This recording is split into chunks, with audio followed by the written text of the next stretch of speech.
Now, Israel says it has killed one of Iran's top military commanders, General Ali Shadmani. Israel said he was the Iranian wartime chief of staff and had only been in the job for a few days. Shadmani was a close advisor to Iran's supreme leader, Ayatollah Ali Khamenei. Tehran is yet to confirm the killing, but Israel's foreign minister, Gideon, told a parliamentary committee meeting that Shadmani was dead. This morning, we were informed that our forces eliminated the Iranian war chief of staff, Ali Shadmani, after his predecessor was eliminated in the opening stages of the operation. We still do not know who will replace the replacement. I would recommend that whoever takes on the role consider carefully, and if they accept, they should exercise extra caution. Let's talk about this with Niloofar Gholami from DW's Persian service. Hi, Niloofar. What more can you tell us about the killing of Iran's top military commander? I know that Tehran has yet to confirm the killing, but Israel is saying that it is a fact.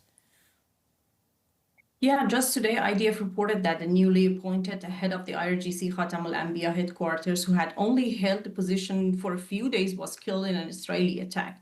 Of course, the regime has not yet confirmed, but to many, the current situation closely resembles Israel's strategy toward Hezbollah in Lebanon. The question now is whether Ali Khamenei could face a similar fate to that of Hassan Nasrallah.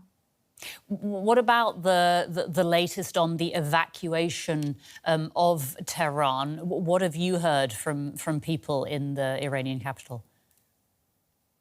Yeah, the situation in Tehran following the Israeli strikes is tense. Part of the city reportedly damaged and internet access severely restricted. Residents are terrified and describe uncertain atmosphere. Reports indicate long lines at gas stations and growing concerns over bread shortages in Tehran. In reality, evacuating Tehran is not feasible. Given the population of several million, and many simply lack the means or resources to leave the city. Also, many activists and families are concerned about the political prisoners who are being held in these conditions.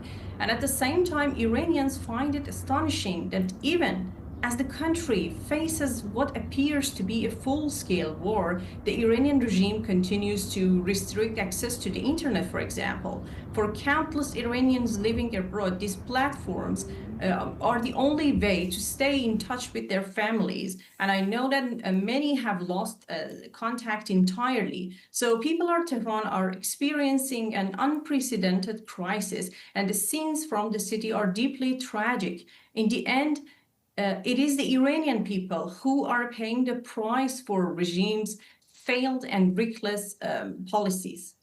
You've described there, Niloofar, many things that are worthy of fear, feelings of insecurity. If you could name one thing, what do you think that Iranians are most afraid of at this point? And how do they see this whole situation developing?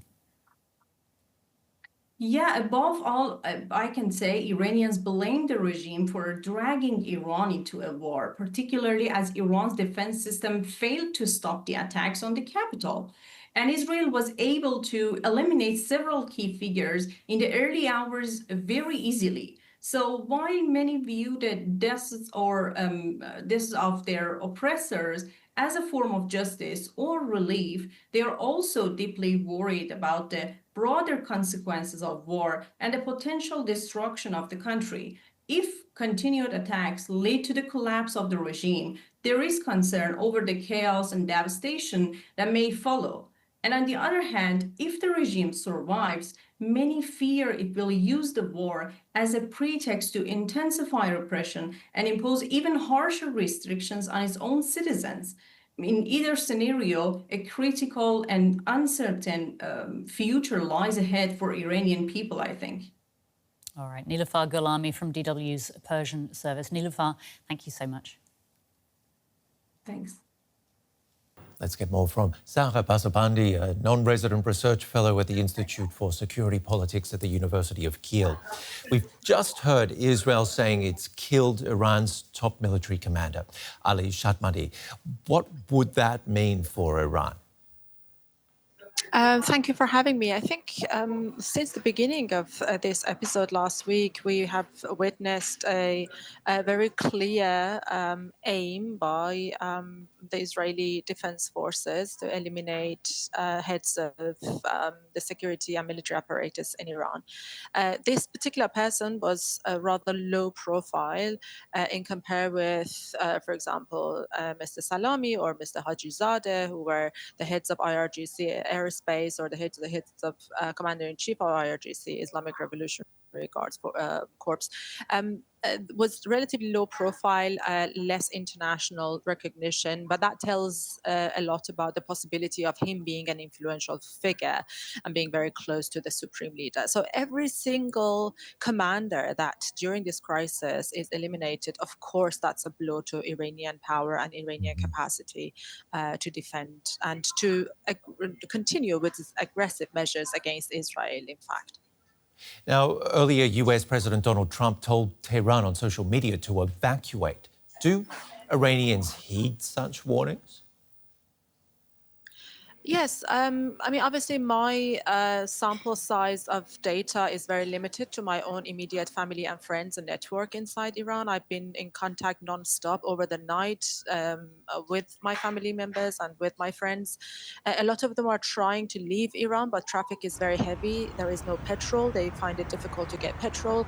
They are using plastic pipes to suck out petrol from one tank, from one car, to put it in another car. So family members could join together and travel in one car, but a lot of cars are breaking down on the roads. A lot of cars are running out of petrol on the road. So people are very clearly stuck in this situation between a tyrannic regime and a very brutal war.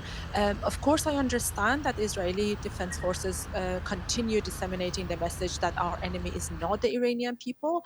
But at the moment, it seems that the Iranian people are also paying the price, a very high price. I'm not saying the state is not paying the price. I'm not saying the state is not taking the pain. Of course they are. Of course they are the target. But the people are really heavily suffering. A lot of people escaped to go to the northern provinces along the Caspian because they believe that, you know, it's a bit further away from the capital and they will be safer there. But I have spoken to family that they are saying that the shops are empty. There is no food. There is no mineral water. People are scared of famine. People are scared of all sorts of problems. That opens the door to all sorts of crimes and social issues and instability. And unfortunately, that's the state that we are at the moment. And we're talking about here, I believe, evacuating 10 million people. No air raid sirens and no shelters, I believe. No, there is no shelters. Islamic Republic has been very good at making shelters for their own people, for their own aims, for nuclear facilities, for missile sites, and for weapon manufacturing, and for the supreme leader. Where is the supreme leader in all of this? You know, even some of the figures that were the most known propagandists in the Western media, I'm not going to name and shame anybody, but even those figures now are reporting that we are gone into hiding, we are moved to safe places because Israel is going to kill us. So they are happy to disseminate propaganda to the Western world, but when it comes to fighting, people have to go in the front line and pay the price, and people have to be killed and attacked by Israeli military. And this is really a shameful. I think this shows the end of the Islamic Republic. Not only they don't have any reputation at the international level, but also at the domestic level, they really are completely deteriorating and on the verge of collapse. Sara, we did see in that report people standing with the regime. How representative are those voices of the wider population then? Unfortunately, the regime has had the history of engineering these sort of engagements by the Western media. So if you go to, as a Deutsche Welle, as a CNN, as a BBC reporter to streets of Tehran, you would have a minder, you would have a local guide. They will tell you exactly who you're allowed to speak to and who you're not allowed to speak to. And indeed, that has been a method that they have used for more than 4 decades. So I don't for a second consider that these people representing the majority of the Iranians. The Iranians people are the ones that have been chanting in the streets of Tehran and across the cities, across the country in 2022, down with Khamenei, down with the Islamic Republic, and down with the tyranny and dictatorship.